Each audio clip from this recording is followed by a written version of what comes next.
In this exercise, we're going to provide support and stability in the lower part of the body, the pelvis and the legs, and balance out the musculature and the neuromuscular patterning, the signals from your brain to the different muscles telling which one to contract, how much, and which ones to loosen, etc. We're going to balance this all out down below, okay?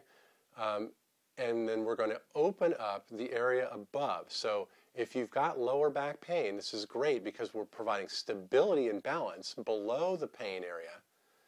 Okay, so that pain area doesn't have to work so hard, the area that's in pain. And then the area above that area, which generally is tied down and doesn't move enough, causing the lower area to move too much, and thence the pain or injury or whatever, this area opens up. So what you're doing is you're removing strain from the area of injury and by building foundation and flexibility.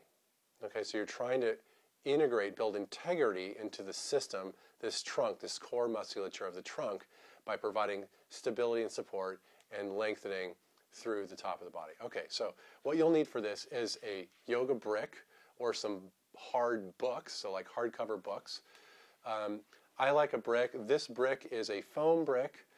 Generally, I use only wooden bricks, but this is what I happen to have around, and it's slightly thicker than normal. It's a random kind of thickness of brick. If you're going to buy a brick, I suggest you buy a wooden brick. If you travel a lot, maybe buy a hard foam brick. This is a kind of a harder foam brick or a cork brick. There are travel bricks, wooden travel bricks that are also hollow that you can buy. I sell basic wooden bricks on my website and basic foam bricks on my website. Again, if I had to choose at home, I'll use the wooden brick. If I'm away, I might use the foam brick. But, and the other thing is a sticky mat. So get a sticky mat that's sticky, not one that's slippery. You know, under $25, usually you can get a really good sticky mat. It'll last you for years. You can buy a fancy one for $150 with lots of print and stuff. Make sure, whatever you do, that it's not a slippery mat, that if you have a little perspiration on your hands, that it's not going to slip and slide, because the whole purpose of this mat is to have traction. There's really no other purpose for this mat, to provide a tiny bit of padding, but mainly it's there for traction, not for padding, especially in yoga. Okay, so here we go. I'm going to show you the side view of this, and in another version, I may show you the front view. So, first off, take my brick to the side there. I've got my mat folded in half, lengthwise, in half.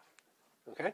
So, I'm going to start on all fours. I've got my knees slightly more than hip width distance apart. I'll move this back a little bit more. Feet are slightly more than hip width distance apart. I want to have my entire body on the mat so that my feet are not off the mat at all. I'm sorry, the knees are together. The feet are slightly more than hip width distance apart because I want my buttocks to fit between these feet. Now I'm going to place this brick in between my ankles. I'll place the top of my head onto the floor, and then I'm going to drop my buttocks onto the brick. Okay? So I've dropped my buttocks onto the brick. Now if I feel like my buttocks are getting crowded on the brick, I'm going to spread my buttocks a little bit so that my sit bone sits on the brick. Now I look to my feet. Are my feet straight out or are they curled? Well, mine curl a little bit, so I've got to fix them so they're straight out. Okay, so the toes are straight back. The feet aren't in a crescent shape, but they're actually straight back. Okay, I'm trying to balance the foundation of the body. So if I'm balancing it like this, that doesn't help.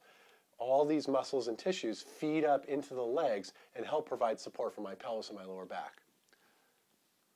Okay, so here I have it. Now I'm simply going to take my hands and interlock my fingers and take my hands away from me and then bring them up and above my head. Now I'm going to look up and I'm going to spread my palms as much as I can towards the ceiling. Notice my arms aren't quite vertical, so I'm going to take them vertical as much as I can, straight arms. Now my lower back's starting to work a little bit, and maybe this is going to cause me a little bit of discomfort. I don't want to go into spasm if I have an injury, so I'm going to drop my buttocks a little bit. So I'm exaggerating this. My pelvis has started to tip forward as my lumbar curve starts to exaggerate. I drop my buttocks, And notice I get more stretch in my arms as I drop those buttocks, because I can push up now through the body, from the buttock, all the way through the hand, as if I were holding a tray of drinks or something heavy, a medicine ball perhaps, something heavy. I want to have that support, that integrity through my core, through the trunk of my body, down to the brick through my buttocks. So now I bring my arms down, I switch the interlock of the fingers, and I do it again. I look up, I make sure it's vertical, and then I drop my buttocks if my low back is swayed forward. Okay? And I just go through that a few times. This is fabulous. It opens up the upper back and the chest, and it provides support for this trunk area, widens out the sacroiliac joint, and balances out the leg musculature and the neuromusculature. Now to come out, place my hands on the floor, place my head on the floor, take my brick out, cross my legs, and I place my buttocks behind my legs, straighten my legs out, engage my quads at about 120% for about 20 seconds. Feet straight up, knees straight up towards the ceiling, press into the heels, and lift my chest. Pressing into the heels provides support, leverage from the legs to give me support through the torso.